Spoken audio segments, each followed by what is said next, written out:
In this life, people often think that money, fame, and power are the goals to strive for. Everyone wants to acquire a lot of wealth, attain a respected position, and then believe that only through this can they find peace and happiness. But the further one goes down that path, the more effort one pours into achieving it, the more one discovers a contradictory truth. Abundant money can satisfy a few needs, and fame can bring a temporary sense of admiration. But all of it quickly vanishes. Wealth cannot be taken with you when you close your eyes, and power cannot soothe the silent sorrows in your heart. So, what ultimately is the most precious thing in life? Have you ever sat alone in the deep night, your heart still burdened with worries? Your house may be fully equipped, your bank account not small, yet you still feel an empty restlessness. That is because true happiness does not lie in external material possessions, but in inner peace. The ancients had a saying, "When the mind is at peace, all things are at peace." It's a reminder that the root of all suffering and happiness originates from within each person. If our mind is calm and clear, we can still smile amidst the storms of life. But if our mind is filled with worries, even in a place of luxury and abundance, our heart will still feel heavy. Looking at life today, it's not hard to see how many people toil to earn money from dawn till dusk, from youth to old age. Some save up their whole lives only to sit back and look at their children and grandchildren when their hair has turned white and their hands tremble. But how many among them truly feel content? Because when one desire is achieved, a new one arises, and so it continues without end. Fame is the same. Today you may be praised. Tomorrow you could be forgotten. People compete for a position, a word of praise, unaware that it is all just smoke and mirrors. So the real question that needs to be asked is, what is true human happiness?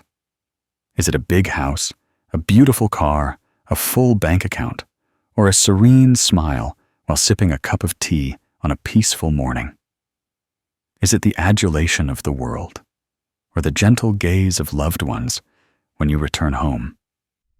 Sometimes happiness is so simple that it surprises us, but it is precisely because we endlessly chase after frivolous things that we miss it. If you listen with your whole heart, you will realize that the most precious thing is not what we can hold in our hands, but the purity of the soul. An inner self free from worries and impurities is truly the most enduring support. If we keep our mind as clear as spring water, external fluctuations cannot cloud us. But if we let our mind be agitated by greed, anger, and envy, then even if we possess the entire world, our heart will not find peace. Life is like a piece of music with alternating black and white keys. There are moments of joy, moments of sadness, and unavoidable gains and losses. But if we learn to keep our mind clear, every note, whether low or high, becomes a beautiful part of life's symphony. Just as morning dew on leaves quickly vanishes under the sun, yet in the moment of its existence, it remains pure and sparkling. A human life is the same. It can be long or short. But if one maintains a pure soul, each passing day is precious. Try to stop for a moment. Let go of today's worries and look deep within yourself. You will see that true happiness is actually present in your breath, in your smile, in serene stillness. Money and fame are merely passing guests, but inner peace is a lifelong companion. If one can live a complete life without letting worries cloud their soul, that is truly the most precious thing a person can achieve. In this life, the most precious thing is not money, fame, or power, but the inner self of each person. The inner self is a mirror reflecting virtue, a true measure of the real worth we carry within ourselves. A person can adorn themselves with luxurious silks and brocades, ride in a luxurious car, live in a grand house. But if their heart is filled with greed, anger, selfishness, and envy, all that outward appearance is just a fragile coat of paint. Conversely, there are people who live simply, without much material wealth, but their souls are open, pure, and compassionate. And that is true wealth that no amount of gold or silver can compare to. To some extent, money only helps us have a more comfortable life, but it is never a measure of happiness. Virtue, character, and heart are what make a person respected and loved. In Buddhist teachings, the mind is the root of all phenomena. All actions, good or bad karma, begin in the mind. If the mind is pure, actions will be wholesome, words will be gentle, and life will become peaceful and joyful. Conversely, if the mind is full of schemes, anger, and delusion, no matter how wealthy one is, life cannot be peaceful.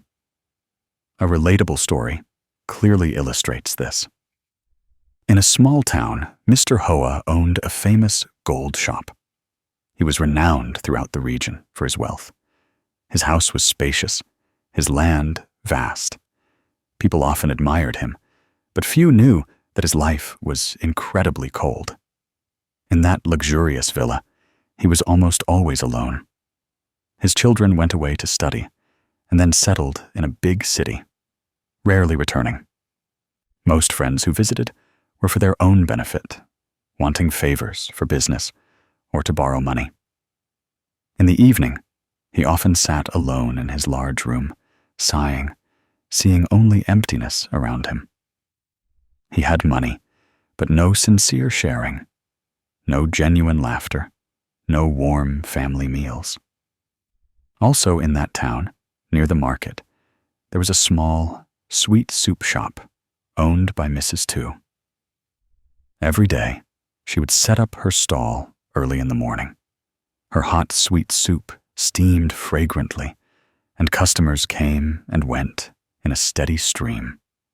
Mrs. Tu was not rich. Her profits were just enough to support herself and help her children and grandchildren. But she was always cheerful, her face radiant. She had kind neighbors, and she was always ready to help anyone who needed it. Her children and grandchildren were dutiful. In the evening, the whole family would gather. Around a simple meal, laughter and conversation filled the air. Outsiders might see her as just a small vendor, but her heart was filled with wealth. That was the wealth of a serene mind, of love, of true connection. Two lives, two contrasting circumstances, spoke a clear lesson. A person's value cannot be measured by the amount of money they have, but by the peace and sincere affection in their soul. Mr. Hoa was rich in material possessions, but poor in affection, while Mrs. Tu was poor in money, but abundant in happiness. This is also a reminder to us that chasing fame and fortune while neglecting inner life will sooner or later lead to emptiness. Conversely, if we know how to keep our souls pure, live virtuously, love, and be grateful, life will be fulfilling even if we don't have much money. Buddhist teachings say that the human body is precious, but not as precious as a pure soul. The mind is the root of merit and blessings. A person can earn a lot of money, but if they use it to harm others, to greedily accumulate for themselves, then they are only creating more negative karma. But if they have a compassionate mind, know how to share, know how to let go, then even a simple bowl of rice can become a great blessing. Therefore, the value of a human life is not in how much one possesses, but in how many wholesome seeds one has sown in their heart and in the hearts of others. If you're listening and feel your heart is still heavy with many worries, try to stop for a moment. Close your eyes, breathe deeply, and look back at yourself. Ask yourself, if one day all money disappears, what will remain with me? It is love, kindness, and inner peace. That is a treasure no one can steal. Try to write down the things that weigh heavily on your heart, then gently release them. Try to smile at yourself, smile at your loved ones, to see that true happiness is always right there. If you understand this meaning, please share it with your loved ones. Send it to friends, to parents, to someone struggling in life. Who knows? Just a gentle word of sharing might plant a seed of peace in their hearts. If nurtured, each such seed will blossom into lasting happiness. And when we sow more seeds of peace together, the world around us will become better. Remember that money is a means, but the inner self is the origin. Fame and fortune are illusions, but happiness is the truth. Maintaining a pure heart and living a sincere life is true wealth. In this life, everyone will eventually have to leave everything behind, but a serene soul free from worries will accompany us to the very end. So, cherish your inner self, for that is the true measure of a person's moral character. In this life, each of us has heard, spoken, and exchanged words. Words may seem to blow away like wind, fleeting and gone, but sometimes they leave deep wounds in the listener's heart. Some words are as gentle as cool springs, reviving a barren soul. But there are also harsh words, carelessly delivered like a sharp knife cutting into the heart, leaving scars that are hard to erase throughout life. The Buddha once taught that a single word can lead sentient beings to the shore of peace, or it can push them into the deep pit of suffering.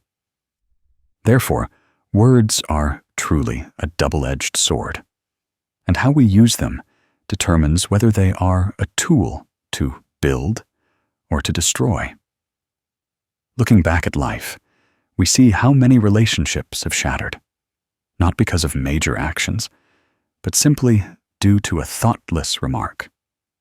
How many children carry feelings of inferiority in their hearts just because they were accidentally scolded by their parents? How many spouses become distant and indifferent because of the harsh accusations they exchanged in anger? And how many people have found the strength to rise again simply because of a simple yet sincere word of encouragement from someone?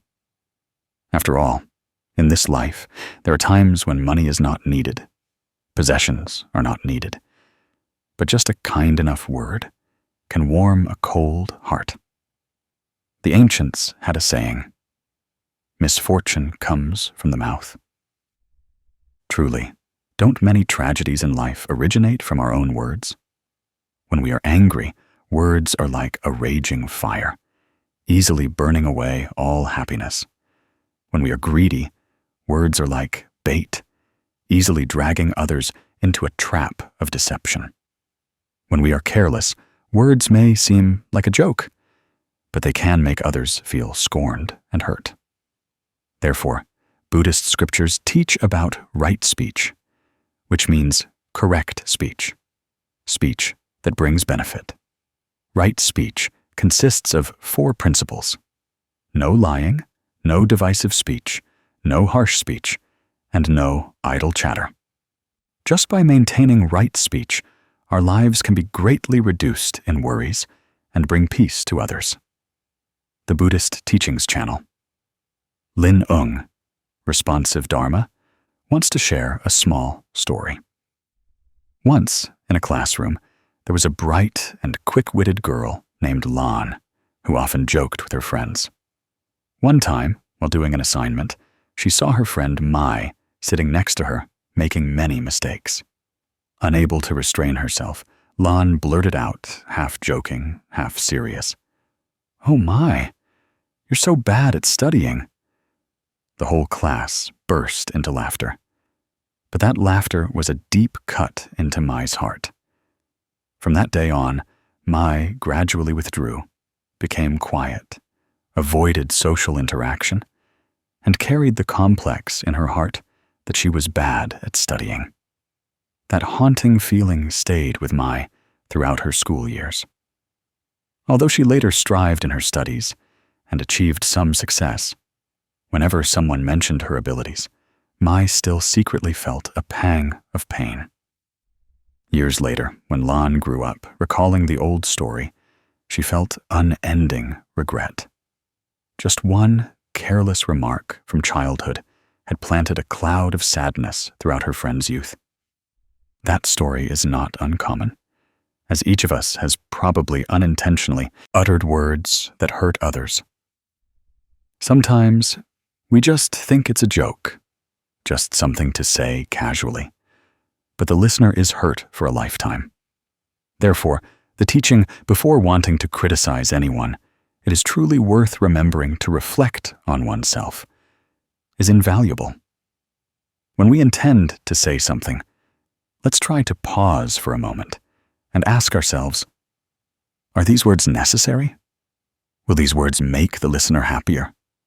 Will these words make my mind clearer? If the answer is no, then it's better to remain silent. For silence in mindfulness is always more precious than countless meaningless words. In Buddhism, words are likened to the sound of a bell.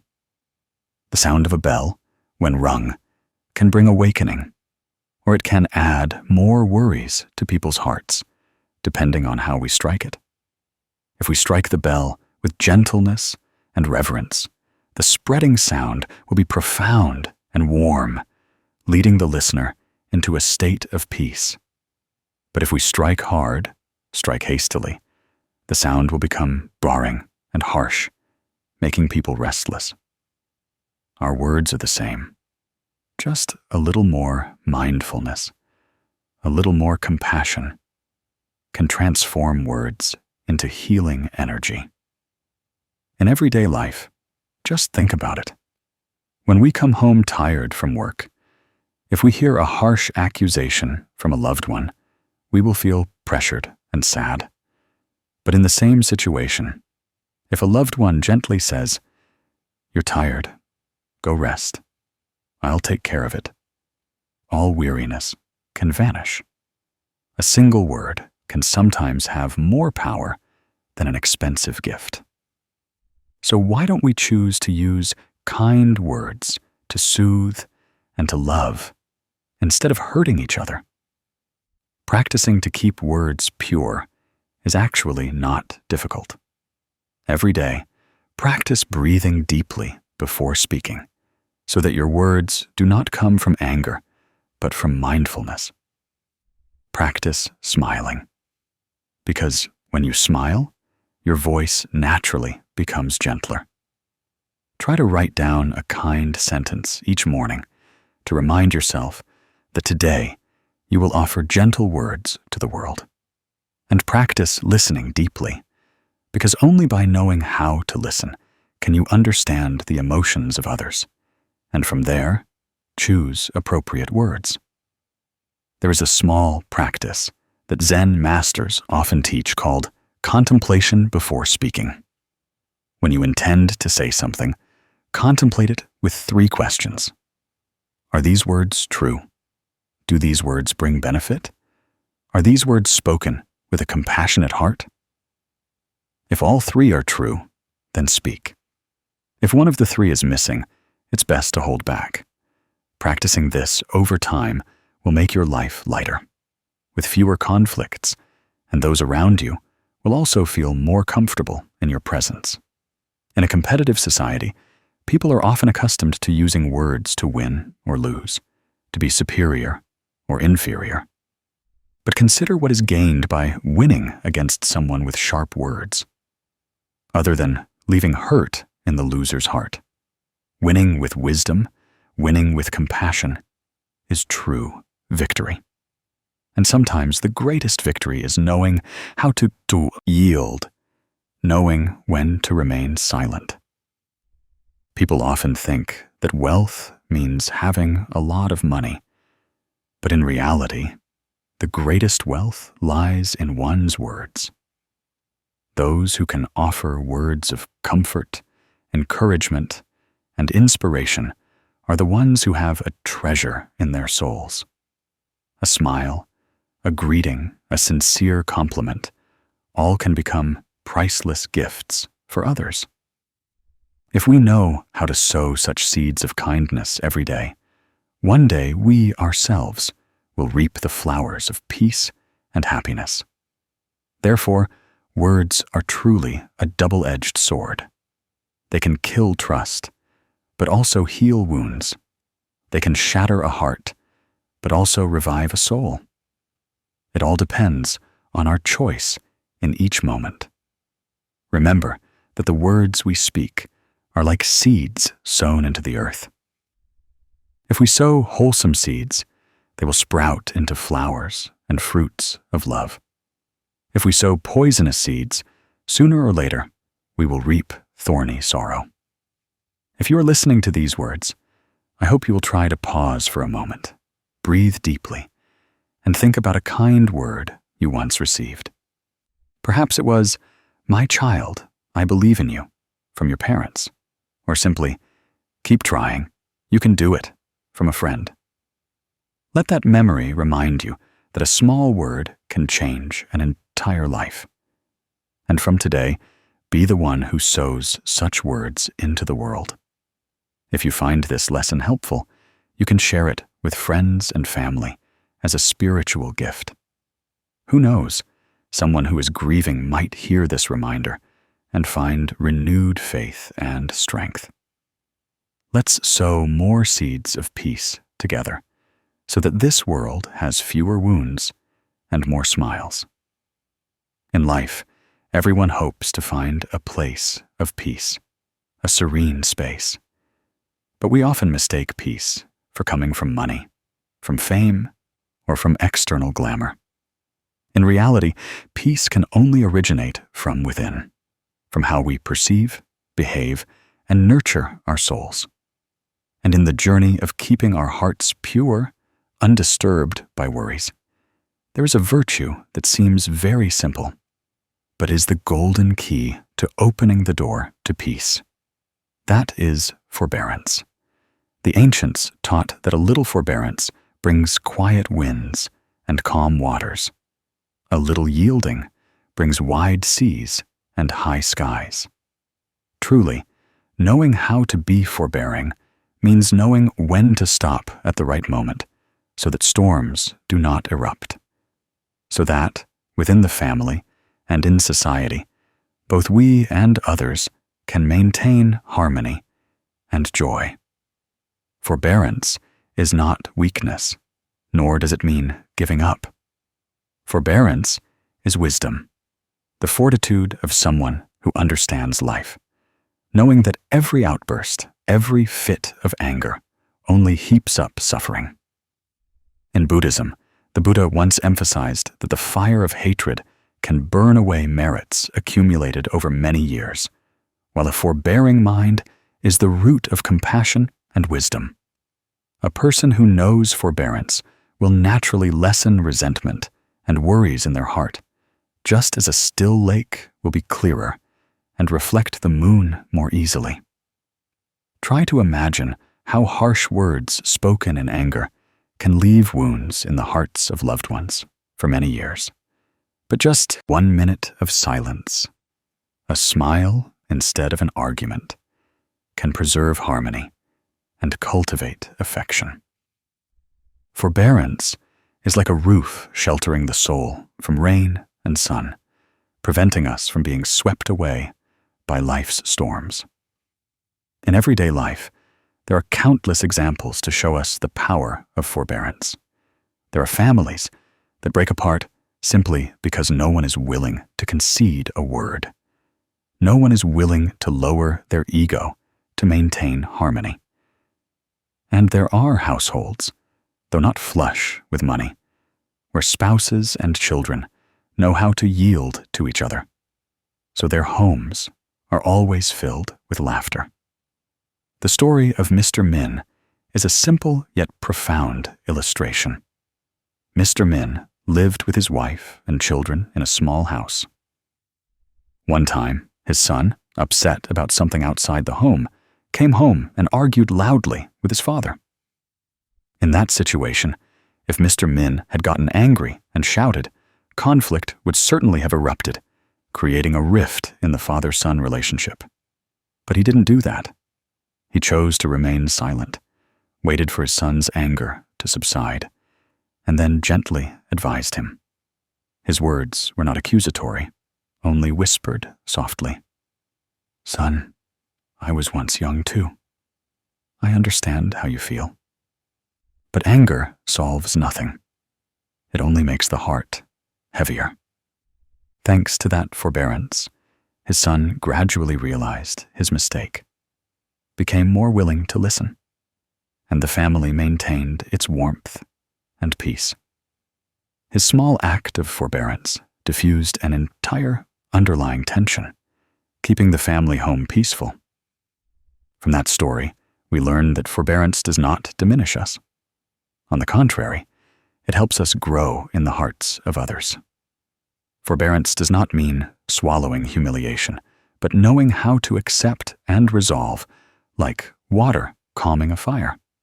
A wise person understands that winning an argument sometimes only brings momentary satisfaction, but can crack family bonds for a lifetime. Losing a battle is sometimes a long step forward on the path to peace. That is the wisdom of forbearance. Forbearance in the family preserves happiness. Forbearance in society maintains good relationships. Forbearance in the heart helps us maintain inner peace. So, a little forbearance is a little peace. A little yielding is a little blessing. Someone asked how to cultivate a forbearing mind when a hot-headed nature is deeply ingrained. The answer is actually very simple. Whenever anger flares up, instead of reacting immediately, pause for a moment, take a deep breath, and exhale slowly.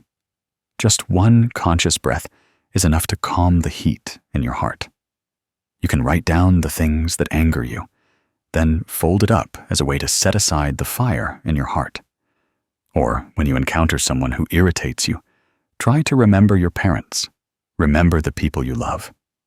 If you get angry, not only will you suffer, but your loved ones will also be affected. And even when everything is chaotic, a smile at yourself is also a step of forbearance.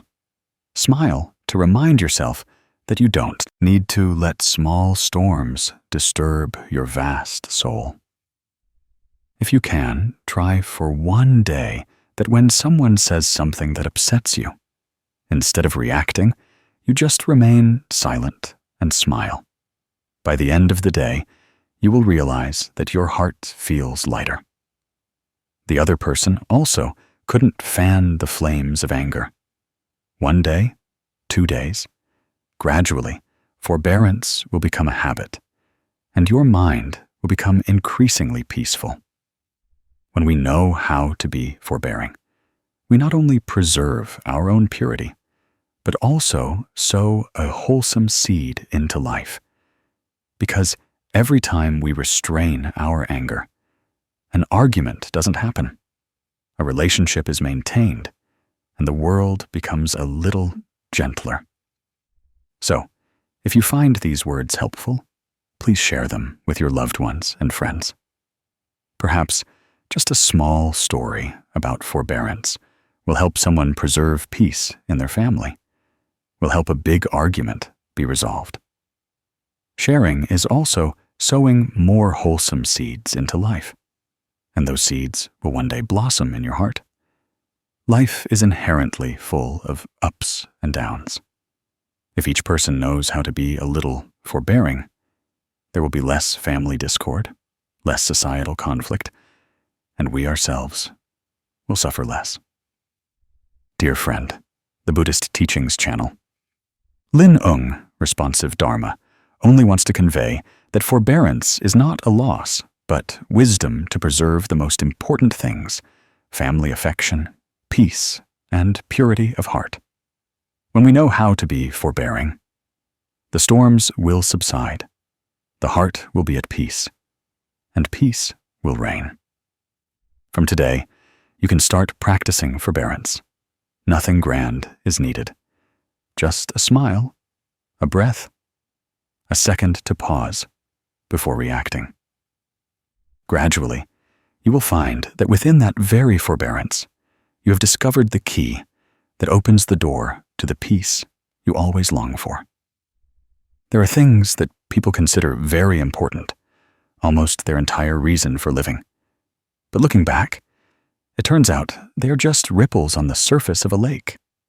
Money, fame, status, all are like clouds floating in the sky, changing in an instant. The most precious thing to keep in this brief human existence is not a very big house, not a very large bank account, nor praise from others. The most precious thing is a pure, peaceful inner self, unburdened by worries. And to nurture such an inner self, one must learn to understand causal connections, because destined connections are the red thread binding all relationships, all encounters in this life. Just think, you meet someone on the street, someone helps you, you accidentally stop and chat with a stranger. Is it all random? But from the perspective of Buddhist teachings, nothing is accidental. Every encounter has a cause. Every situation has a past connection, like a river has its source, like a flower has its roots. Causal connections are like an invisible net in which every human life is entangled. And so, our paths crossing, meeting, bonding, or separating, all are destiny. Some people come into our lives to bring us joy, to teach us how to love. Others come to challenge us, so we learn to endure and let go. Some people we meet only once in a lifetime, but that encounter changes our entire way of thinking, our whole soul. When connections come, hold them. When connections end, let them go. Don't resent. Don't stubbornly cling. Because if the connection has run its course, clinging only brings more pain, like clenching a hand full of thorns, only causing blood to flow, and the heart to be further wounded. The Buddhist Teachings channel. Lin Ung remembers a simple yet deeply meaningful story. It is the story of Hang, a young woman living in a bustling city. One rainy evening on her way home from work, Hang hurriedly sought shelter under a small awning. There, she met an old lottery ticket vendor, thin and soaking wet in the rain. The old woman trembled as she held out a stack of tickets, her eyes kind, but etched with weariness. Hang felt a fleeting sympathy and bought a few tickets from her, then stood and chatted. In that brief conversation, Hang was startled to realize that the old woman used to be her mother's old neighbor, someone Hang had often seen in her childhood, but had never sat down to listen to. It turned out that the encounter was not just a coincidence, but a circle of destined connections closing after many years of separation. From that day on, Hang often visited the old woman, bringing small gifts, some medicine, or sometimes just sitting and listening as the old woman told stories of her life. And it was through that connection that Hang learned what care is, what true affection is. You see, an seemingly accidental encounter can change the way we look at life. Sometimes we come together to repay a debt of gratitude from a previous life. Sometimes we come together just to remind each other of something. And when the connection ends, we part ways to make room for another cycle of connections to begin. If we understand this principle, we will not resent it when someone leaves. We will smile gently, thank them for having met, and then peacefully move forward. In daily life, you can also practice recognizing causal connections in very small ways. When someone comes into your life, instead of being suspicious or closing your heart, try to open it a little, smile a little. Who knows? That might be the connection you needed to meet. When someone leaves, instead of clinging, try to take a deep breath. Exhale slowly and tell yourself that the connection has ended and you let go. If you have a sadness that you cannot express in words, write it down on paper as if sending it to the wind, for the wind to carry away. If you still remember your parents and can still make a phone call, then do it immediately, because that is an invaluable, profound connection. And if you are tired, smile at yourself in the mirror to remind yourself that you still have a connection with this very life. Try to share this story with a loved one or a friend. Who knows? They might also be struggling with worries because a relationship's connection has run its course. Who knows? Your message might help them feel more peaceful and lighter. Because when we sow a seed of peace, that seed will sprout in the hearts of others and then return to nourish us.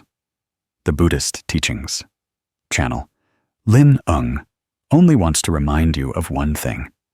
Causal connections are like the wind. They come and go naturally. Don't try to hold on. Don't resent. Live wholeheartedly when the connection is present, and peacefully let go when the connection ends. Because through those encounters and partings, our inner self is trained to become clear, no longer burdened by worries. And that is truly the most precious treasure of human life. Dear friend, in this life, the most precious thing is not money or fame, but maintaining a pure inner self, free from worries and troubles. And to maintain that purity, we must learn to appreciate the present, because there are things that, when they are present, we are indifferent to, we take for granted. But once they are lost, we painfully realize that they were truly the treasure, the simple happiness we sought our whole lives. It's ironic that people often only appreciate things after they have lost them, and that regret becomes a wound that is hard to heal. In the teachings of the Buddha, all phenomena in this world are impermanent. Impermanence means nothing lasts forever. Nothing remains intact. Our loved ones will also one day leave. The vibrant flower in the garden will also wither. Today, once past, will never return.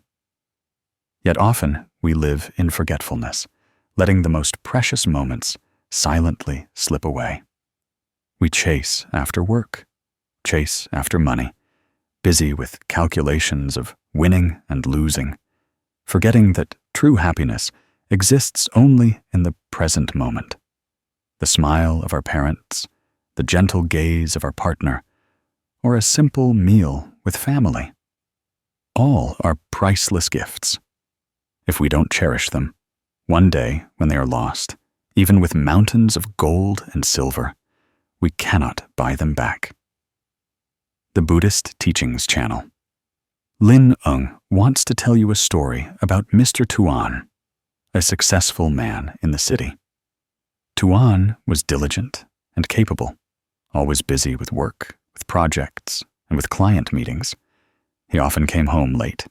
Many times his mother had prepared dinner and waited, but he would say, "I'll eat later," or just haphazardly take a few bites, then rush back to his computer. His kind, elderly mother, each time, would just silently watch her son, sometimes smiling gently, sometimes with sadness in her eyes.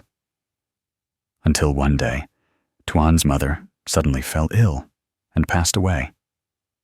Sitting by his mother's altar, looking at the cold meal she had once prepared for him, Tuan burst into tears.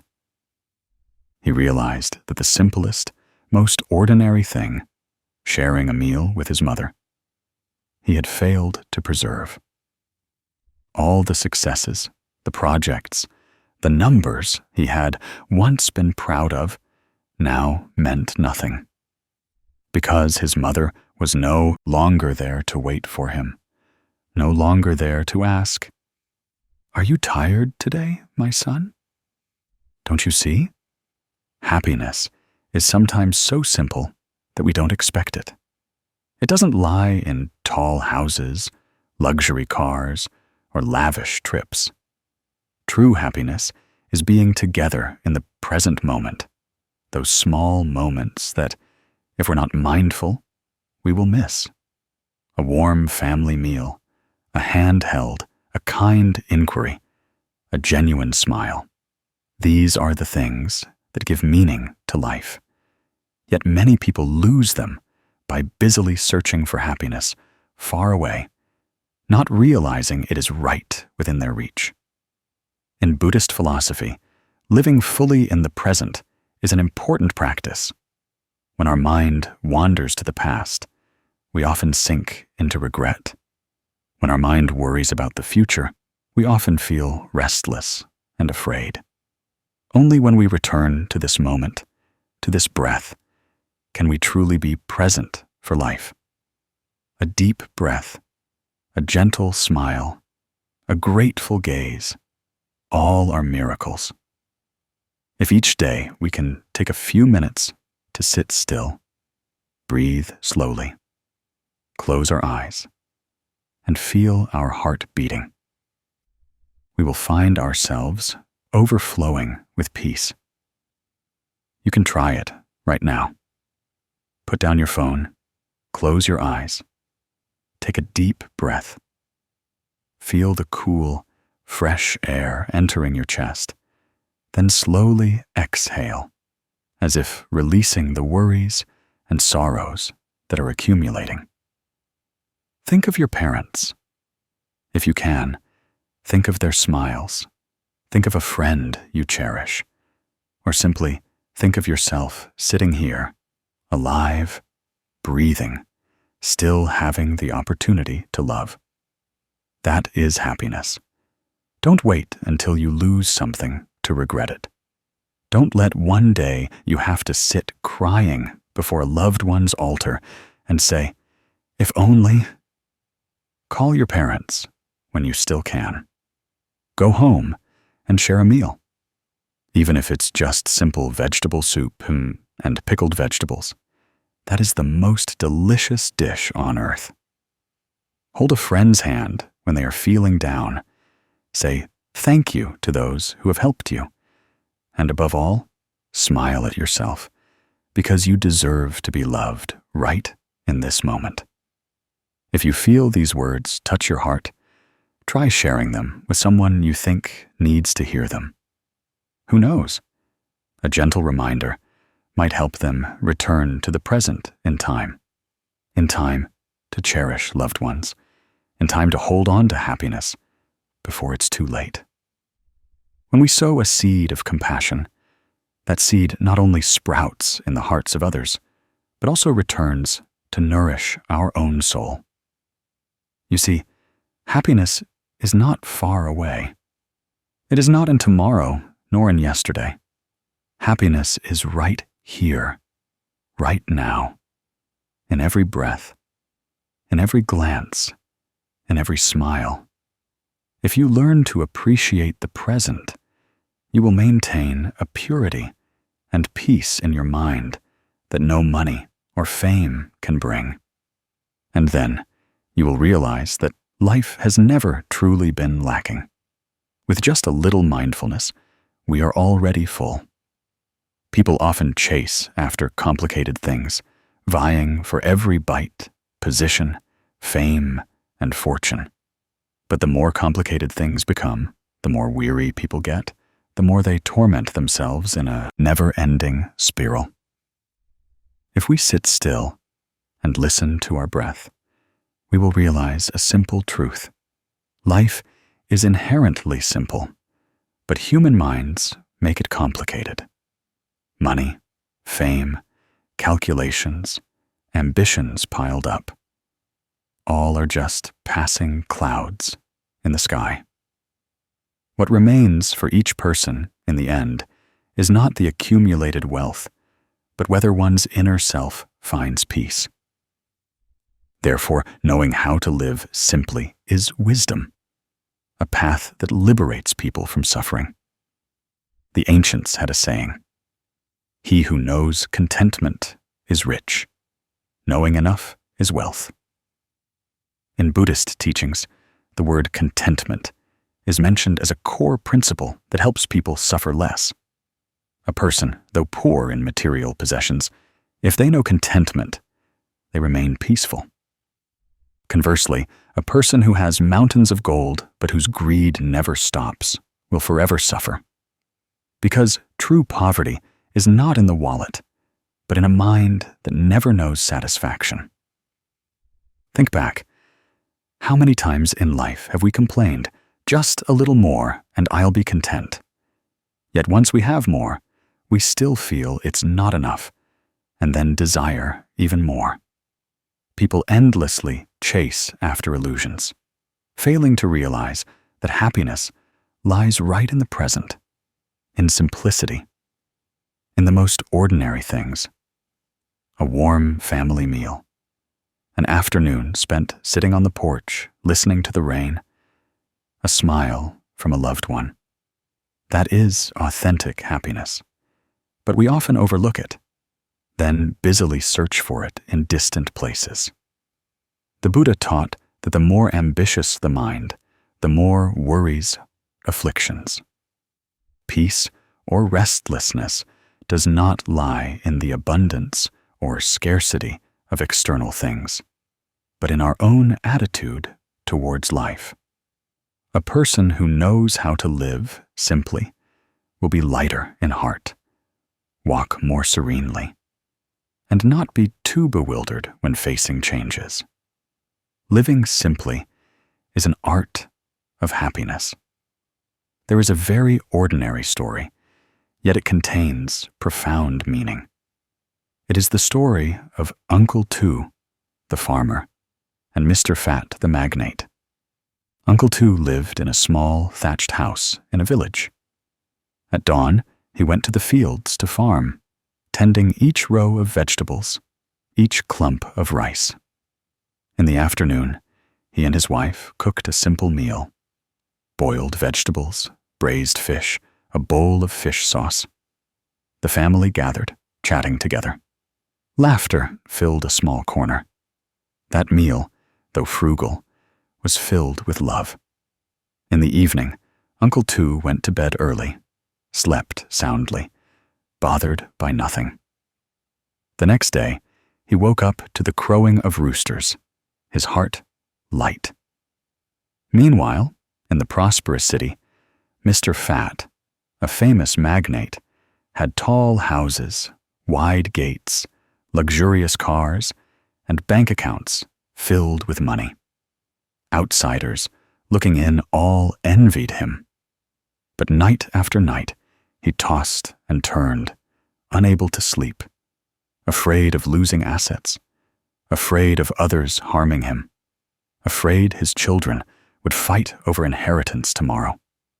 His every meal consisted of delicacies, but he found no taste because his heart was always restless.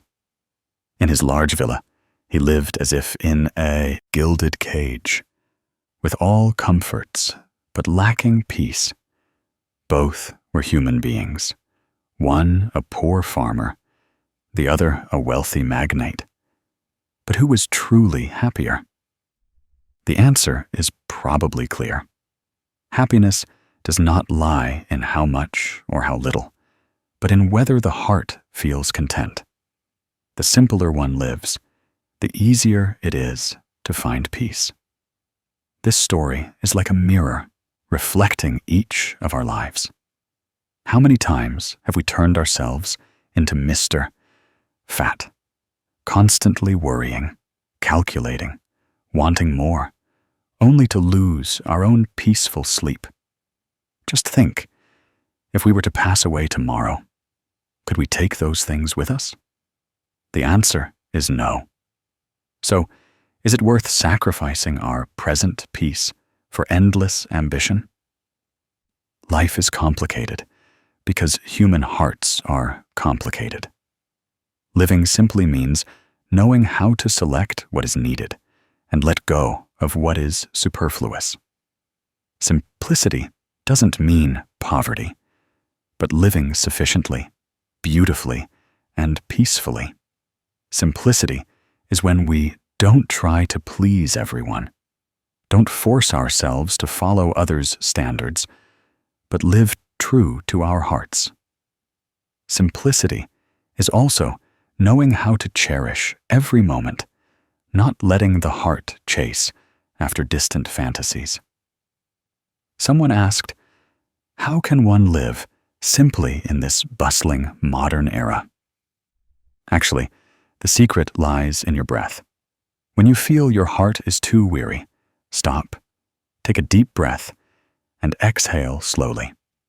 Write down 3 things you truly need in life, then compare them with what you are currently pursuing. You will realize that most of the things we toil for are actually not important at all. Try to let go of a little comparison, a little competition, a little argument, and you will find your heart feels much lighter. One morning, just spend a few minutes sitting still, closing your eyes, listening to the birds chirping, the wind blowing, and you will feel the peace from nature caressing you. One evening, just smile at your parents, at your loved ones, and you will find that family is the most peaceful place. Living simply is not far away. It begins with knowing how to be content with the present, knowing how to love small things. There is a Buddhist philosophy that says if you want to know if you are happy, look at whether your mind is at peace. A wealthy person with a disturbed mind cannot be called happy. An ordinary person with a carefree heart is truly the richest. Therefore, whenever we feel too stressed, remind ourselves, simplify, lessen desires, lessen worries, lessen fears, and life will feel lighter. You can start right now with a small practice. Place your hand on your chest, close your eyes, and breathe very slowly. In that breath, tell yourself, I am content. I am peaceful. Repeat 3 times. Then, think about one thing that made you smile today. It could be a flower, a greeting, or just a friendly glance. These seemingly small things are actually true seeds of happiness. If each person simplifies their life, lets go of a little greed, a little anger, a little competition, this world will be so much more peaceful. A person who lives simply will spread peaceful energy to those around them. That is also how we contribute to sowing seeds of peace for life.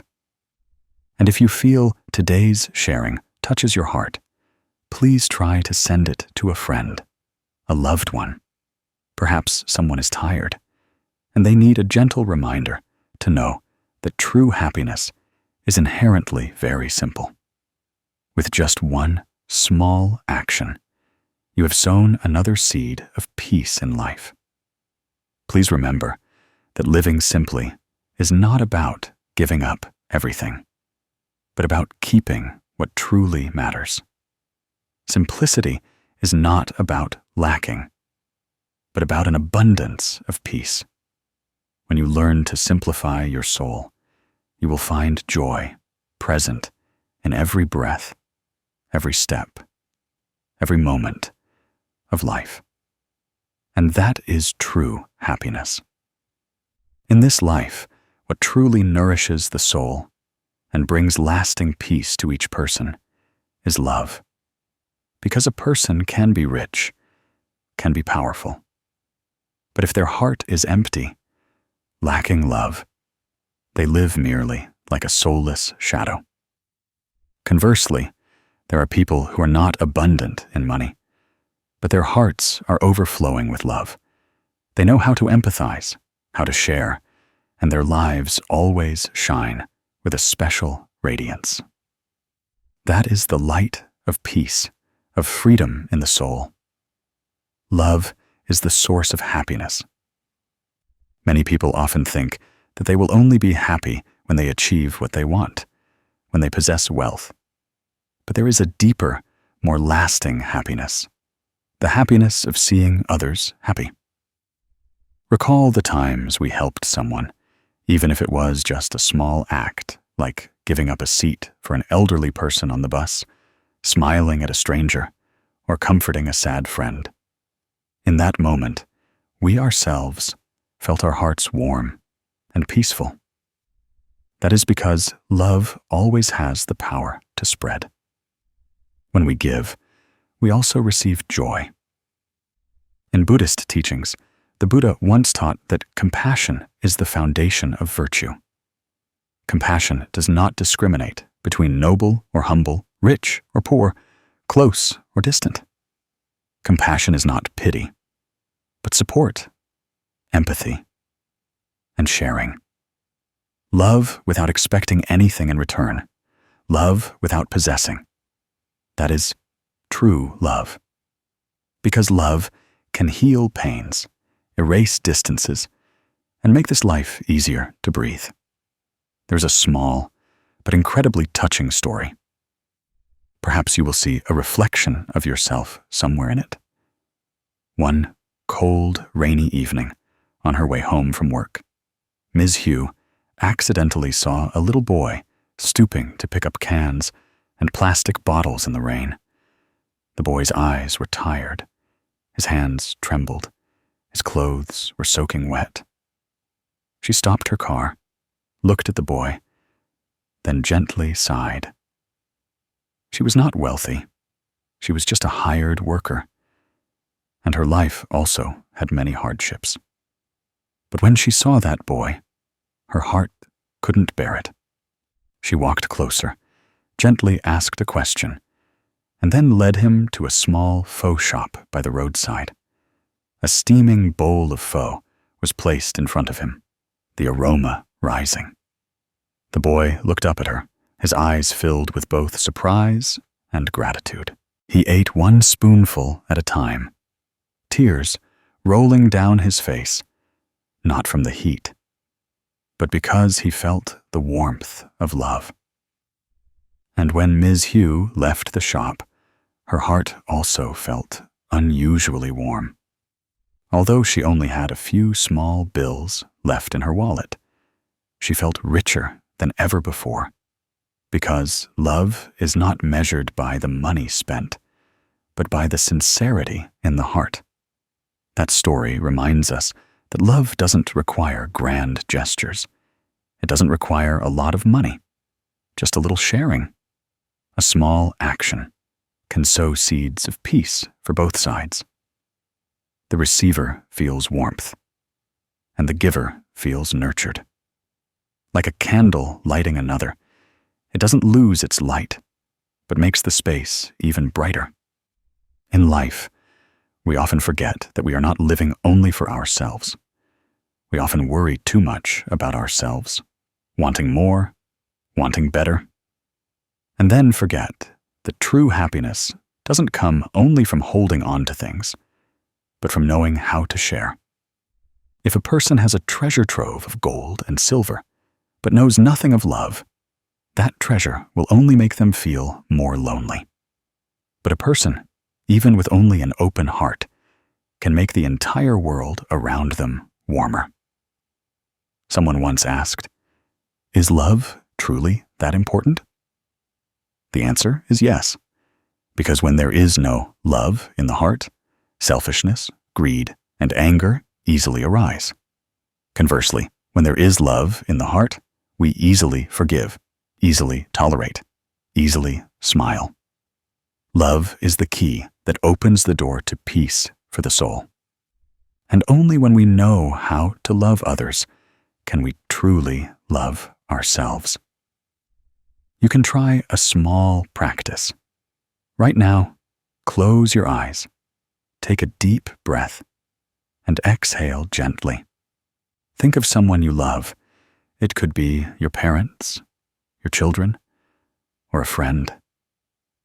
Smile, and in your heart, silently say, "May you be peaceful. May you be happy." With just such a small intention, you will feel your heart lighten and warm. And if you can, expand that feeling. Think of someone you were once angry with, once annoyed by. Silently say to them, "May you also be peaceful." At that moment, you will find your heart spacious, no longer chained by hatred. This is the practice of love, the practice of compassion in life. Every day in Buddhism, the Buddha always taught us to open our hearts with compassion, because only love can resolve suffering. A gentle word can rescue a desperate soul. A hand held can support someone who is falling. A sincere smile can warm a lonely heart. So, if you can, please try to live with love every day. Let your heart be like a small sun radiating warmth to anyone who crosses your path. And you know, when we give love, that is when we are healing ourselves. Anger, selfishness, and sorrows in the heart gradually melt away when we know how to care for others. Love is like a cool stream, washing away the dust of worries, clinging to the soul. A person who lives with love always has a bright face, gentle eyes, and a soft voice.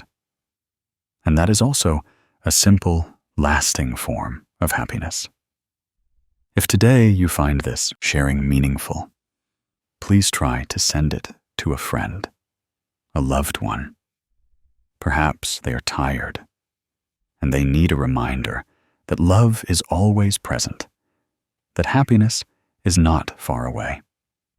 Every time you spread it like this, you are sowing another seed of peace into life, and one day you yourself will receive those seeds of peace. Remember that love is not something distant. It is in the smile you offer, in the words you speak, in the way you listen. Just having love makes this life, inherently full of storms, more pleasant. Love is the source of peace. When we love others, we are also loving ourselves. When we make others happy, we ourselves become happy. And when the whole world knows how to live with love, this world will become a pure land in this earthly realm. There are times in life when we feel our heart is carrying a heavy stone, not because of daily sustenance, nor because of everyday worries, but because our heart still harbors resentment, bitterness towards someone. That person could be a friend, a loved one, a colleague, or even a stranger who once passed through our lives. They hurt us, sewed scratches into our souls, and then we hold on to it, nurturing that anger, like a wound unwilling to heal. But the more we hold on, the more we suffer. The more we embrace our heart, the heavier it becomes. That is why forgiveness is not really because the other person deserves it, but because we ourselves need to be liberated. In the Buddha's teachings, there's a profound philosophy. Hatred cannot eradicate hatred. Only love can resolve hatred. If we retaliate with vengeance, it is like trying to extinguish fire with fire.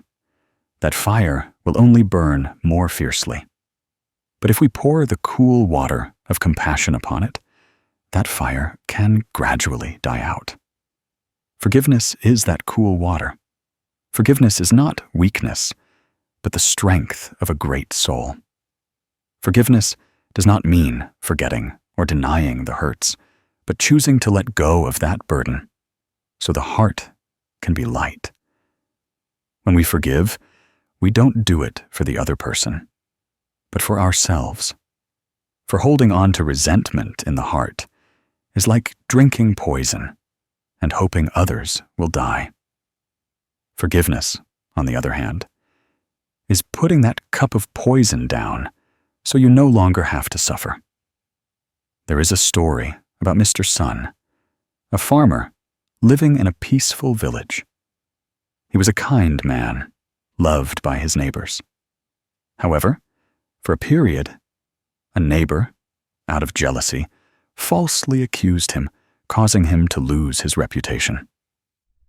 Everyone in the village looked at him with suspicious eyes. Mr. Sun suffered, feeling his heart deeply wounded. He resented that neighbor, even swearing many times that he would never forgive. But then time passed, and one day he heard that the neighbor had fallen gravely ill, with no family to care for him. In that moment, Mr. Sun stood before a choice: hold on to resentment or let it go to do a good deed. And so he chose to visit, bringing the neighbor some hot porridge and medicine.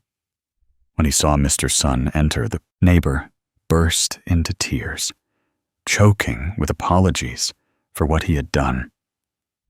Mr. Sun sat down, took his hand, and his heart suddenly felt lighter.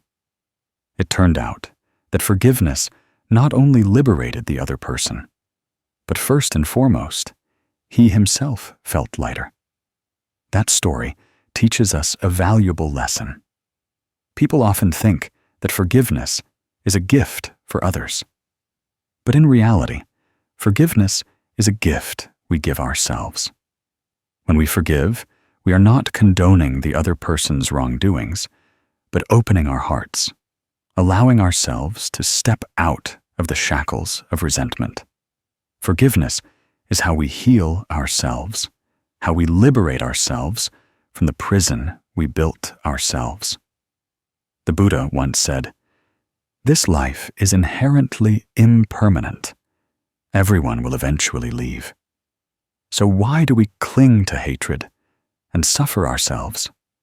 Resentment, in the end, is just a passing breeze. If we know how to smile, how to let go, the wind will pass, and our heart will become clear again. But if we cling, the wind will become a storm, and the storm will drag us into endless suffering." So, learning to forgive is also learning to live lightly. Try to take a deep breath. As you inhale, feel the breath entering your chest, soothing your heart. As you exhale, imagine releasing all resentment, wounds, and hurtful words. Each exhale is an act of letting go. Each inhale is an act of opening your heart to receive peace. If you are angry with someone, try writing their name on a piece of paper. Then Below that name, write, "I choose to forgive to liberate myself." Then fold the paper and place it somewhere quiet. Just doing that, you will have sown a seed of peace in your soul. Gradually, that seed will sprout, bringing you closer to inner freedom. Forgiveness is not easy because people often tend to cling. But once it is done, we will feel as if a 1,000-pound burden has been removed. Just think, those who hurt us, they have passed through our lives. Some may not even exist anymore. So why do we cling to hatred? Forgiveness doesn't mean going back to how things were, much less letting them continue to harm us. It simply means we choose not to let that pain control us anymore. Forgiveness is cutting the ropes, binding the soul, so we can be free. If you're hearing these words, perhaps there is also a wound in your heart. It could be a careless word from a loved one, a betrayal in love, or an injustice at work. All these things cause you pain. But please remember that if you keep holding on, that wound will keep bleeding. But if you choose to forgive, the wound will begin to scar. Perhaps the scar will still be there, but it will no longer hurt you. Forgiveness is the miraculous healing that life bestows upon those who dare to open their hearts. So, the Buddhist Teachings Channel. Lin Ung hopes you will try practicing forgiveness. Forgive your parents if they unintentionally hurt you. Forgive friends if they betrayed you. Forgive ex-lovers if they left you. Forgive yourself for mistakes, for wrong decisions in the past. When you forgive, you will realize that peace has never been far away, but lies right within your heart. If you feel these words are meaningful, please share them with your loved ones and friends, because perhaps some among them are suffering from resentment. Let's sow more seeds of forgiveness so that more hearts can find peace. Forgiveness is not just for one person, but a human gift everyone can give. And when you give it, you are also the one who receives peace. So, are you ready to forgive? Forgiveness is not just to liberate the other person, but to liberate yourself. Forgiveness is the shortest path to peace. And on this journey, you are not alone. The Buddha, life, and your own heart are always with you, always waiting for you to let go and then walk lightly and freely through life's currents. There is a truth that the more we experience life, the more clearly we see it. The more wisdom one possesses, the more one knows how to bow down. Wisdom is not boasting, nor showing off. It is hidden in silence, in a gentle smile, and in how people know how to humble themselves. Humility is not weakness, but inner strength, and the measure of virtue for those who are truly mature. The ancients taught that water flows to the lowest places, and wise people always know how to humble themselves. And in Buddhist philosophy, humility is the door to compassion, to the ability to understand and connect with each other. In modern life, where people are constantly chasing fame and fortune, competing for every little bit to gain a higher position, humility becomes a rare virtue. We often see someone who achieves a little success quickly boast, and someone with a little knowledge immediately wants to teach the world. But wise people are not like that. They are like a ripe rice stalk that bows its head.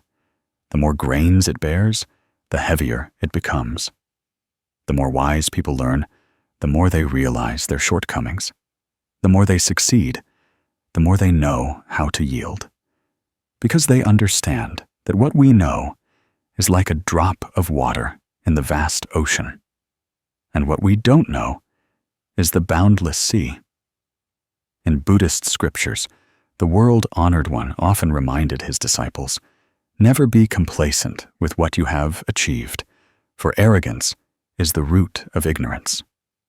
A practitioner, if their heart still harbors arrogance, will be like a full vase, with no room to receive more. Only when we let go of the ego, bow down before humanity, can we receive more light of wisdom. Humility is the key that opens the door to continuous learning, the step that brings us closer to enlightenment. There is a small but profound story about a teacher. His name was Lam, a famous professor in his field, respected and admired by many. One day, at a large conference, the number of attendees exceeded expectations, and there weren't enough chairs for everyone. While the staff hurried to find more chairs, Professor Lam was seen smiling, gently pulling a small plastic chair from a corner of the room and sitting down without a single complaint. He sat there, peacefully and self-possessed, seemingly not caring whether the chair was small or low. While many others were confused and hesitant, fearing their status would be diminished, he happily accepted that simple situation. The image of Professor Lam sitting on the small plastic chair moved the entire conference hall. People understood that nobility does not lie in the chair, but in a person's mindset. The higher one's position, the more one knows how to humble oneself, the more valued one's worth becomes. That story is a gentle reminder that sometimes it is in ordinary moments that we truly see a person's character. Humility doesn't need to be declared, doesn't need to be spoken. It manifests in every action, in every bow, in how we treat others. If you pay attention, life always teaches us the lesson of humbling oneself. Look at water, which always flows to the lowest place. It is because of this that water nourishes life, spreading across fields and plains. Humans are the same. When we know how to live humbly, we can become cool, fresh water flowing through human lives, bringing peace and happiness to others. Conversely, if we only want to rise high, stand proudly, forgetting our source, we will become a dried-up stream, unable to nourish anyone. In the family, humility helps us preserve family affection. A husband who listens to his wife, a wife who yields to her husband, parents who know how to humble themselves to talk with their children. Such a family will always be warm and harmonious. In the workplace, humble people always earn the trust and affection of colleagues, because they don't make themselves the center, but prioritize the common good. In society, humble people can go far, because they always gain more friends, more support, and more love.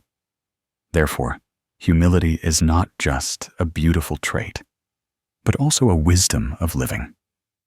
A wise person understands that humbling oneself does not diminish one's value. On the contrary, it elevates it. Arrogant people often live within the small circle of their ego. Humble people, however, open a wide door to embrace the world. To practice living humbly, you can start with very small things. When someone offers criticism, instead of rushing to refute it, try to take a deep breath, listen, and reflect. When you achieve success, try to remember the contributions of those who journeyed with you, instead of just being proud of yourself. When talking with others, try to lower your voice. Let them speak more, instead of only focusing on expressing your own views. You will see that such small changes will gradually settle your mind, making you feel lighter and more peaceful. If you are hearing these words right now, I want to invite you to practice something small. Close your eyes, take a deep breath, and then exhale slowly. Think of a moment when you felt too rigid, too arrogant. Smile at that memory, then silently tell yourself, from today, I will learn to humble myself, learn to be modest. Just such a gentle reminder, and you have sown a seed of peace in your heart. You can also write down something you want to let go of. It could be competition, an overly large ego, or the habit of always wanting to prove yourself right. Write it down and place the paper somewhere, considering it a vow. Each time you reread it, you will remember that you are on a journey back to humility. If you find these words helpful, please share them with friends or loved ones.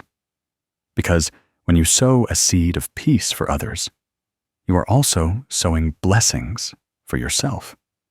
Who knows? A simple reminder about humility might become a guiding light for someone lost in the darkness of arrogance.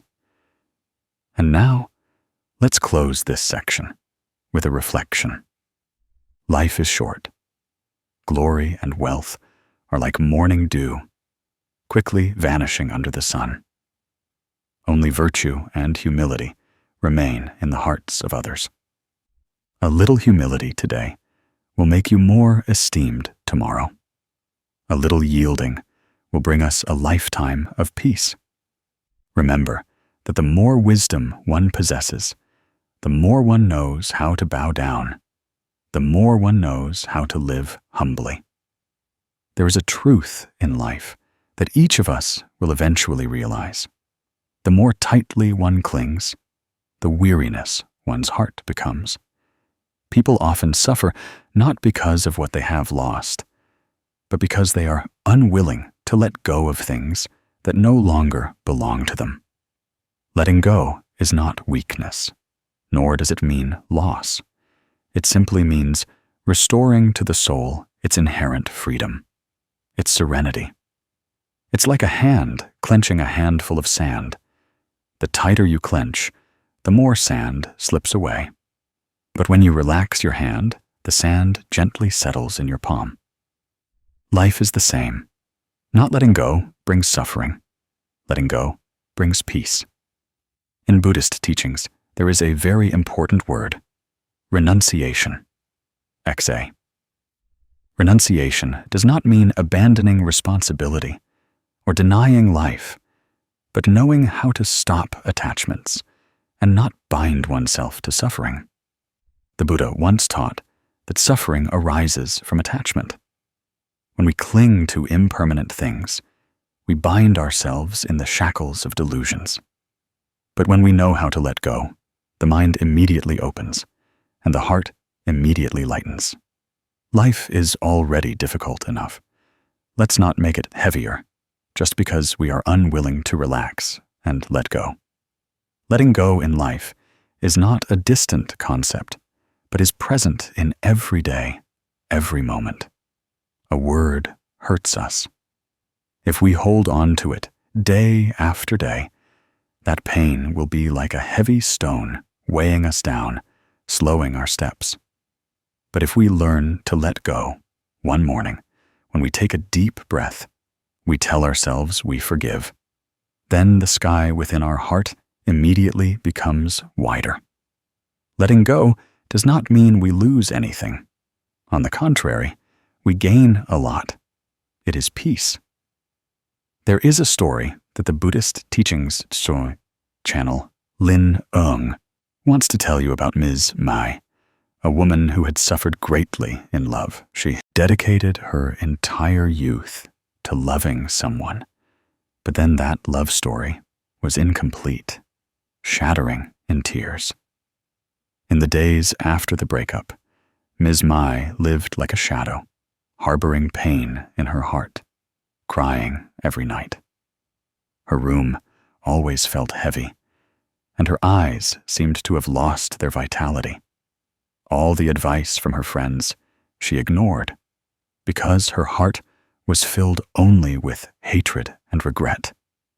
She once thought that letting go meant losing everything, that if she didn't hold on to those memories, that love, she would have nothing left. But the tighter she clung, the more she suffered. One day, after accidentally attending a Dharma talk, she heard a sentence that shook her heart. Letting go is not losing. It is restoring freedom to the mind. That sentence planted a new seed in her heart. She began to practice breathing. Whenever sadness arose, she would take a deep breath and silently tell herself, "Everything will pass." She began to write down what she wanted to let go of, then burned it as a way to return it to the wind. She focused on her work, participated in volunteer activities, and learned to care for herself. And strangely enough, day by day, she felt her heart lighten. She smiled more often, and her eyes lit up with faith in life. And once her mind was at peace, new opportunities in work and relationships naturally opened up. Looking back at the past, she finally understood that letting go was not losing a love, but finding herself again. The story of Ms. Mai is also a mirror for us to reflect on. In life, who hasn't suffered at least once because they couldn't let go? Some cling to resentment towards friends. Some are forever haunted by a past failure. Some bind themselves to a broken relationship. But ask yourself, what is the point of clinging to these things? They don't make us happier, don't make us more peaceful. They only make our heart heavy, our shoulders droop. Only when we know how to let go can we move forward.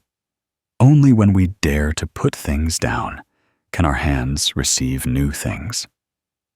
In life, the art of letting go is the art of living peacefully. Try listening to your own breath for once. As you inhale, acknowledge the presence of pain. As you exhale, let it drift away with the wind. Try writing down all the things that bother you, then light an incense stick. Send those words into the incense smoke for the wind to carry away. Try smiling at yourself in the mirror for once, telling yourself that you deserve to be free, to be happy. Such small actions are the door to lightness in the mind. And dear friend, when we know how to let go, we not only make ourselves happy, but also bring peace to those around us. A mother who cannot let go of pressure will raise her children in a tense atmosphere. A father who cannot let go of anger will live in a family filled with fear. A friend who cannot let go of selfishness will see their friendship crack.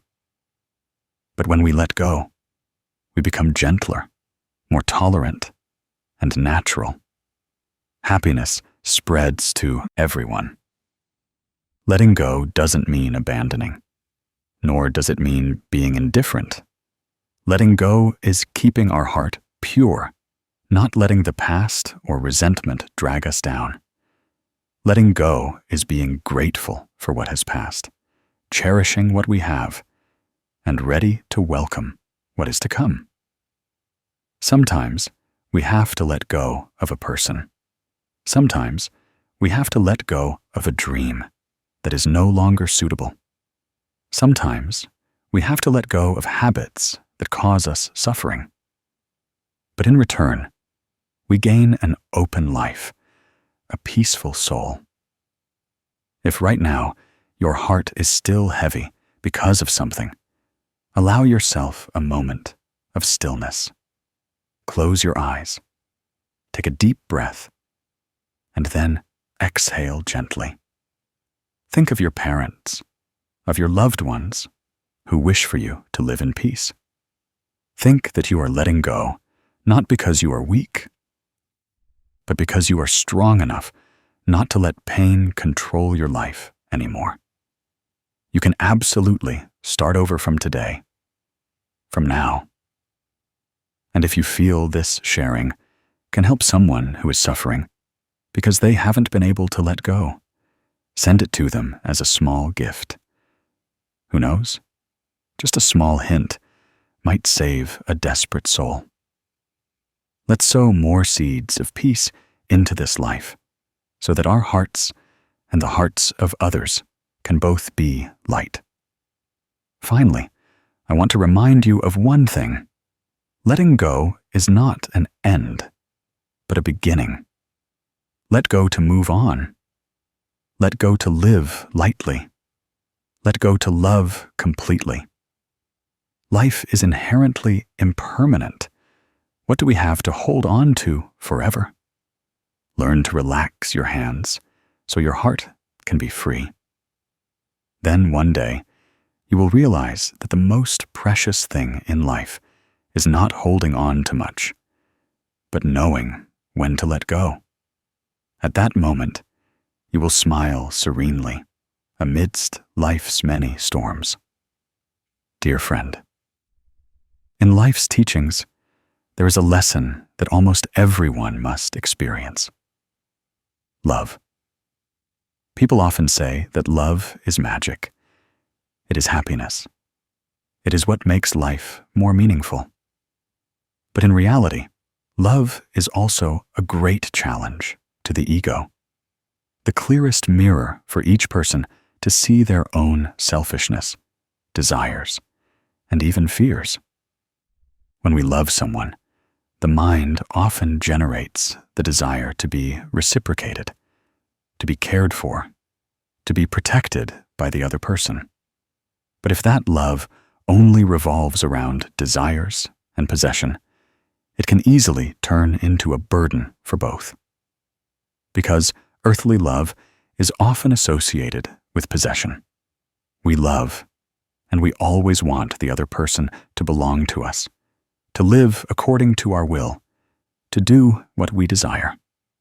This very possessiveness gradually suffocates the freedom of both, turning love from a fragrant flower into a potted plant, bound and lifeless. In Buddhist teachings, there is a very profound teaching. True love never comes with attachments. The Buddha once said that love must be selfless, without demands, meaning to love without demanding, to love without binding. When the mind still desires, it is the ego speaking. When the ego controls love, we fall into a spiral of jealousy, suspicion, resentment, and suffering. A single drop of jealousy is enough to cloud a whole river of love. A little suspicion is enough to make feelings waver. When in love, people often fear loss, and that very fear makes them lose faster. Just as when we hold a handful of sand, the tighter you clench, the more sand slips out. Only when you relax your hand can the sand stay still. I want to tell you a story, the story of Koa, a kind young man who had what seemed like a very beautiful love with Lin. When they first fell in love, Koa always cared for, nurtured, and gave Lin all his tenderness. But then, over time, control began to emerge in that love. Koa frequently asked Lin where she was, who she was with, why she hadn't replied to messages. Whenever Lin laughed and talked with someone of the opposite sex, suspicion and restlessness arose in Koa's heart. Lin gradually felt the relationship becoming suffocating, no longer protection, but a binding rope. She felt she was gradually losing her freedom, losing her voice. Finally, that love shattered in tears. Later, Koa looked back and realized that his jealousy and control had killed their love. He then understood that true love is wishing for the other person's happiness, not keeping them by your side at all costs. A person can be beside us, but if their soul is no longer free, no longer smiles, then that love has long been dead. Just like a flower, we can only admire and care for it. We cannot force it to bloom according to our will. If love is associated with possession, it is no different from taking scissors and cutting away each beautiful petal. From Koa's story, we can see that love is not about control, but about understanding. Understanding here is not just knowing what the other person likes or dislikes, but also seeing their fears, pains, and inner weaknesses. When we understand, we can love correctly, not hurting, but rather helping them to smile. True love is giving each other peace, not restlessness. It is a love originating from a compassionate heart, a love that does not demand reciprocation, a love not linked to selfishness, but a love that helps both grow and be happy. In life, many people confuse love with possession. We often think that when we are in love, the other person must belong to us completely, must do what we want. But in reality, each person is a unique universe. They have the right to be themselves, to develop freely, to keep a private space for themselves. If love doesn't give the other person space to breathe, that love will sooner or later wither. Love should be like the sky, vast and immense, with enough space for clouds to pass, for winds to blow, for quiet moments and new dawns. Spiritual practitioners, when entering love, should also remember that love is a form of practice. When in love, we are given the opportunity to re-examine our own ego. Are we jealous? Are we selfish? Do we desire too much? If so, let love be a mirror reflecting the darkness in our minds and teaching us how to let go. When we let go, love will become pure, like clear, refreshing water. Drinking it brings a clarity. Looking into it reveals the moon's reflection. If you are in a relationship, try to stop for a moment. Take a deep breath, and then ask yourself, what is my love for this person for? If it is for their happiness, you are on the right path. If it is for your own peace of mind, for your ego satisfaction, then mindfully re-examine it. You can try a very simple method. Write down your desires that you often place on the other person.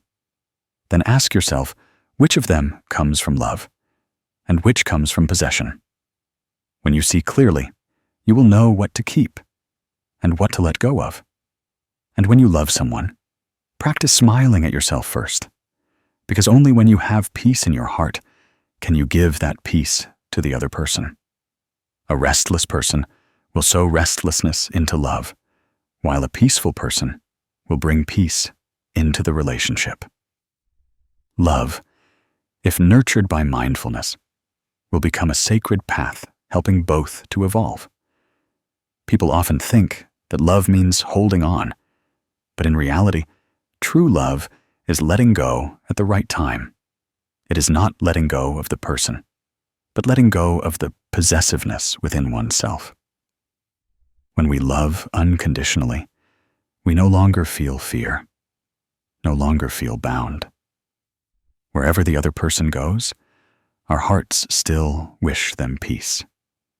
Whether the other person is nearby or far away, the love within us remains unchanged. That is the vast love that Buddhism calls compassion. If today you find yourself caught up in a jealous and tiring relationship, allow yourself a moment of stillness. Breathe deeply, breathe slowly, and remind yourself, to love is to understand, not to possess. Write down one thing you want to let go of in love, perhaps suspicion, perhaps the need for control. Then smile. Put that paper down, as if you have sown a new seed of peace for your relationship. In this life, there is a gift more precious than anything we can give each other: understanding. People often think that love is the greatest thing. But in reality, love cannot be complete without understanding. Because once we don't understand, love can easily become possessive, accusatory, or even hurt each other. The Buddha once taught that the root of suffering largely stems from ignorance, meaning not understanding oneself and not understanding others. If we can open our hearts to listen and empathize, we will see that the wounds of others are just like the suffering we ourselves have experienced. And then accusations gradually vanish, leaving only love and tolerance. Those who hurt us sometimes don't necessarily intend to. They act that way because their hearts also carry many unhealed wounds. Harsh words can come from someone who lived in an environment full of scolding. An indifferent action can arise from a heart that has endured coldness, lacking warmth. It's like a tree with broken branches from a storm. If we only look at the broken branch and blame the tree, we forget that it had endured storms beyond its capacity. Humans are the same. Each person carries their own story, a silent sorrow within. And if we are calm enough to look deeply, we will feel less bitterness, less resentment, replaced by gentle understanding. In Buddhism, the figure of Bodhisattva Avalokiteshvara, Guanyin, is the beautiful symbol of understanding. She listens to the cries of all beings, not with ordinary ears, but with an infinitely compassionate heart. She hears even the choked sobs in silence, the tears that cannot be shed in words. It is through this deep listening that she can resolve suffering and bring peace to those who seek her. She is revered as the one who saves from suffering and calamity. But in reality, the act of saving from suffering begins with the ability to listen and understand deeply. Once we truly understand the pain of others, we naturally know how to soothe that pain. And that is how love becomes complete. I want to tell you a small story, but one that contains a great lesson. In a rural area, there was a woman named Mrs. Lion. She was known for being very strict, especially with her new daughter-in-law. She frequently criticized everything, from not managing the kitchen well to not speaking to her liking. As a result, the daughter-in-law lived in sorrow, and the family was tense and heavy-hearted. One day, while chatting with a neighbor, Mrs. Lion learned that her daughter-in-law had been orphaned of both parents from a young age, lived with relatives, and endured much hardship and disadvantage. Upon hearing that, her heart suddenly tightened. She realized that her daughter-in-law's clumsiness wasn't due to carelessness, but because she had lacked guidance and nurturing her whole life. Mrs. Lian began to change her perspective. From that day on, she gave her daughter-in-law more encouraging words, less criticism. She proactively guided her gently and cared for her as if she were her own daughter. The daughter-in-law gradually felt the love. She became cheerful and devoted to the family. The whole household suddenly became warm and harmonious. Laughter echoed instead of sighs. Just a new perspective, an act of understanding, changed an entire family. That story makes us reflect deeply. We can easily get angry and blame others when they don't do what we want. But if we take a little more time to listen and look deeply, who knows? We might discover a different truth. The one who speaks harshly might be surrounded by pressure. The one who acts indifferently might be enduring a silent pain. The one who is often irritable might simply have too much weariness in their heart and hasn't found a way out. Instead of immediately reacting with anger, try to pause for a moment. Take a deep breath and ask yourself, what have they gone through to become who they are today? That question doesn't need to be answered immediately, but it will open a new path in our mind, a path leading to tolerance. In everyday practice, understanding can be cultivated through small actions that anyone can do. Each day, you can spend a few minutes sitting still, breathing deeply, and thinking about someone you often blame. Ask yourself, where might that person be suffering? Can I look at them with different eyes? You can also write down on paper what you believe to be the reasons for their behavior. After writing, reread it and try to put yourself in their shoes. At that moment, you will notice your heart calms down, like a river ceasing to ripple. A gentle smile will bloom on your lips, and that is the moment love is gradually growing within you. Additionally, try practicing deep listening when someone shares. Don't rush to interrupt. Don't rush to offer advice. Just be present and listen with your whole heart. That very act of listening is a priceless gift you can give them. When you feel the peace of understanding, don't keep it to yourself. Share it with your loved ones, with friends, so they also know how to sow this seed in their souls. You can send them small messages. Let's listen to each other more. Let's try to look deeply to understand each other better. When these seeds are sown, they will sprout, grow, and one day you will see a garden of empathy and love around you.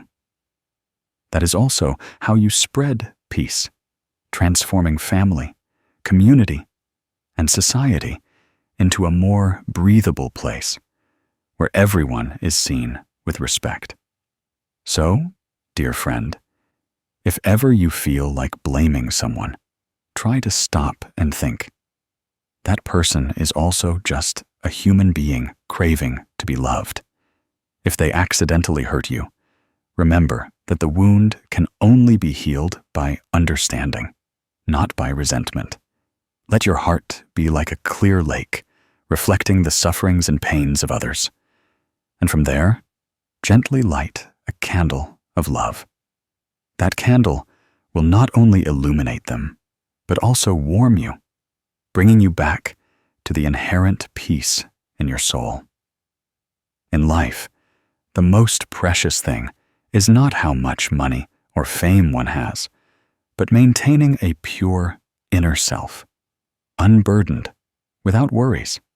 Because money can be lost, status can change, but inner peace is something no one can take away. Maintaining mindfulness is like keeping a bright lamp in the dark night, lighting our way through countless storms without being swept away. When we look at life with mindful eyes, we will see that every suffering is a lesson. Every loss contains within it a seed of growth. And nothing happens meaninglessly on this human journey. People often fear failure, fear suffering, fear life's stumbles.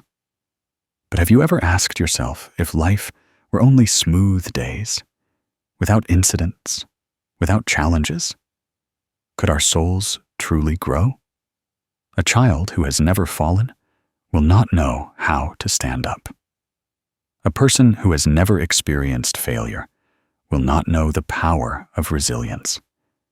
And a heart that has never been hurt will find it hard to fully appreciate the simple happiness of being loved. The Buddha taught that suffering is an essential part of life. Suffering is not to punish us, but to remind us to return to ourselves and find the path to liberation from suffering. Suffering is like darkness. It is thanks to darkness that we learn to appreciate light. Similarly, it is thanks to suffering that we learn to cherish peace, to love what we have. Mindfulness is when we realize that nothing comes to us by chance. Everything is a lesson that life imparts, just waiting for us to have enough courage and clarity to recognize it. Try to imagine life as a book. Each page is a day we live through. Some pages are full of happiness, some are stained with tears, some are calm, some are tumultuous, but all contribute to making up the story of our lives. If we only want to keep turning the happy pages while avoiding the sad ones, we will never read the complete story. Mindfulness is when we learn to accept each page, whether happy or sad, because it is precisely these pages that make the book of life profound and meaningful. There is a story about Mr. Nam, a man who had experienced bitter failure in business. He invested almost all the capital he had saved over many years to open his own company, nurturing a dream of getting rich and making a name for himself. However, lack of experience, overconfidence, and a bit of impulsiveness led to his failure. The company went bankrupt, debts piled up, and Nam lost everything.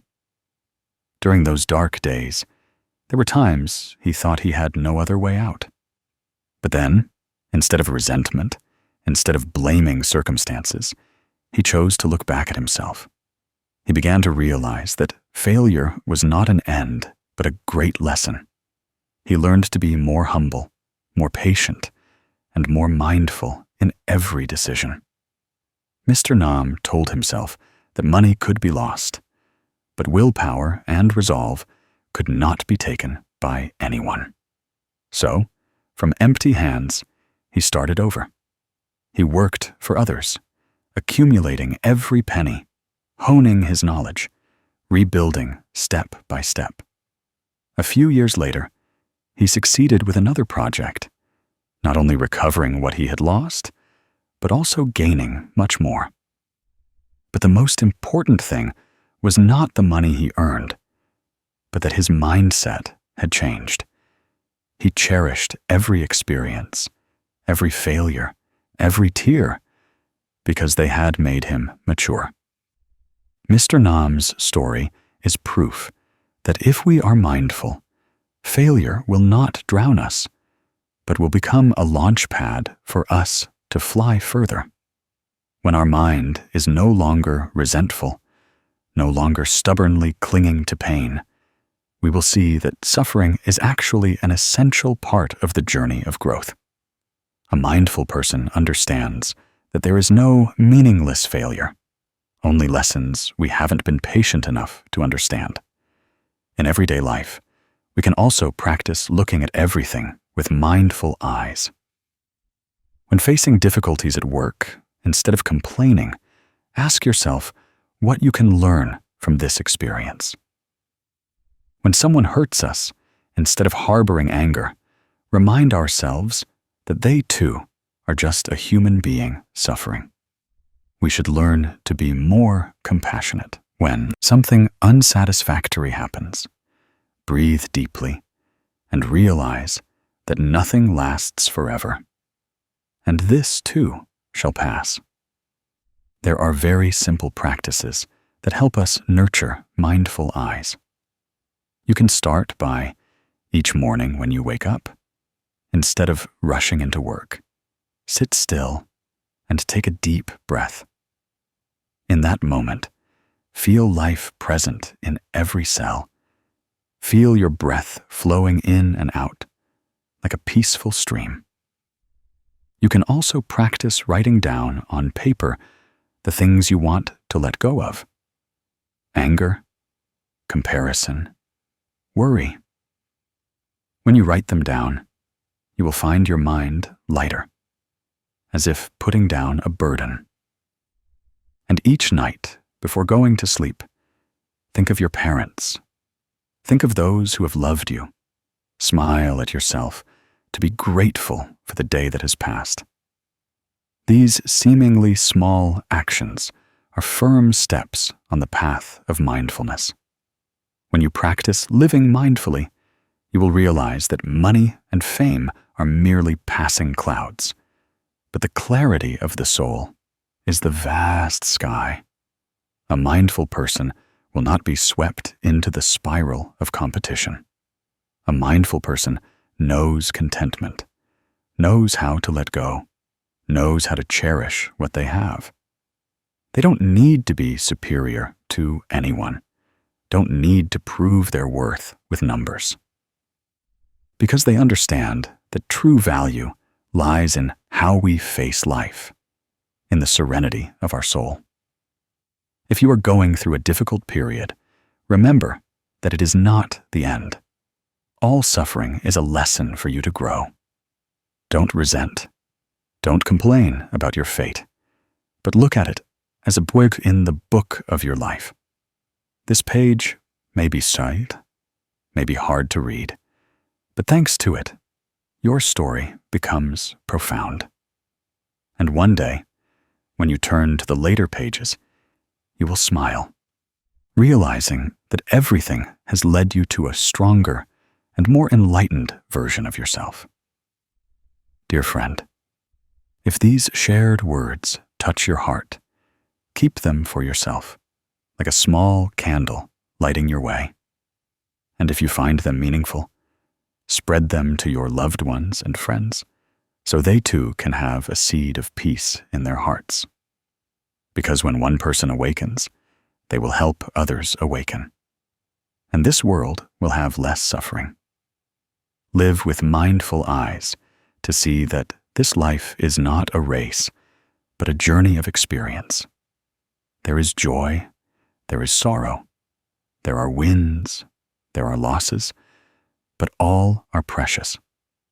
The important thing is not how much money or fame we have, but whether we have lived those days with a clear, compassionate, and peaceful heart. People often ask each other, what is the most precious thing in life? Some answer, it's money, because with money, you can buy comfort. You can provide fully for your family. Others say it's fame, because fame brings renown and position in society. But ask yourself, how long can money stay with us? How long can fame be held on to? All of it will eventually be like morning dew under the sun, like an evening cloud floating across the sky, present one moment, gone the next, impossible to hold on to. What remains after everything, when the glitter has faded, when money no longer holds meaning, is our inner self, whether we can maintain its purity and peace. That is truly the most precious thing in human life. The Buddha once taught that all phenomena in this world are impermanent. What has come will go. What has been will change. Nothing is permanent except our karma and our own consciousness. Money will eventually run out. Fame will fade. Only a peaceful, pure mind is the sole companion that travels with us to the end of the road. A person who lives with a heart full of greed, anger, and delusion, no matter how wealthy and prosperous, will never feel enough. Conversely, a person who knows how to maintain a peaceful soul, even with only a small home and a simple meal, will still feel happy. There's a beautiful metaphor that each person's life is like a water jar. If the jar is full of dust, even if clear water is poured in, it will become cloudy. But if we make an effort to remove the dust, keeping the jar empty and clean, then when clear water flows in, it will be bright and refreshing. The soul is the same. If it still has too much greed, hatred, and selfishness, it cannot maintain peace. Only when we let go, no contentment, and no gratitude, does the mind become clear. And that clarity is the greatest asset of human life.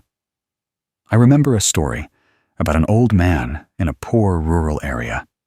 His whole life, he lived in a small house, farming with a few plots of land.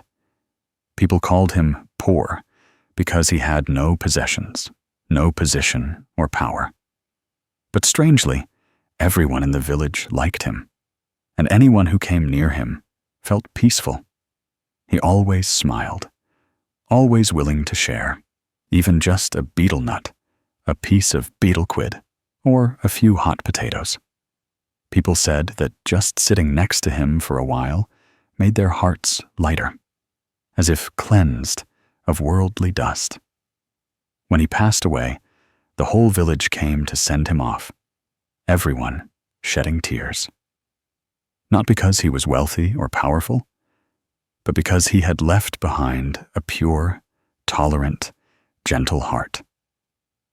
And then everyone realized that the most precious thing he left behind was not material wealth, but his serenity, a living example of a tranquil life, free from worries. Each of us will eventually reach a day when we let go of everything to leave this world. At that time, no one will ask how much money you have in the bank. No one will care what position you once held. What remains in everyone's memory of you is how you lived, whether you brought peace to others, whether you sowed seeds of love and mindfulness into life.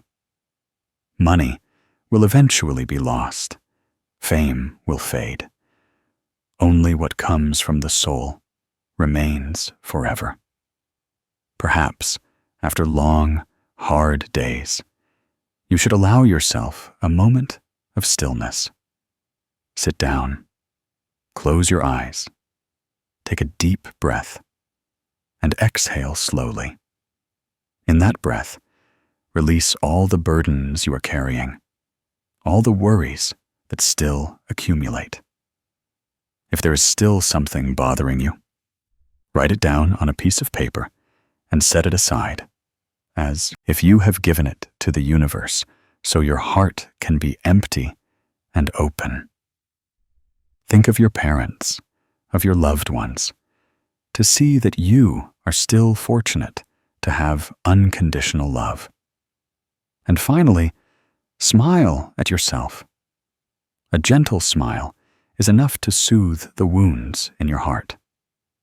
I hope that after hearing these words, you can let go a little, smile a little, to see that this life is inherently so worth living. Life doesn't always go our way, but if you can maintain a pure inner self, you will find peace wherever you are, in any circumstance. If you find this lesson meaningful, share it with your friends and loved ones. Because sometimes, just a gentle reminder, a small story, can soothe someone's tired heart. When one person sows a seed of peace, many people will receive it. And so, the seeds of peace will sprout and grow, making this world less sorrowful, with more joy. Remember that happiness is not in luxurious things, but in whether our heart is pure. A little letting go will bring a little lightness. A little gratitude will bring a little peace. A little smile will open up an entire bright sky. So, I hope you always maintain mindful eyes and a gentle heart to pass through this world without burdens, to live a complete life with serenity.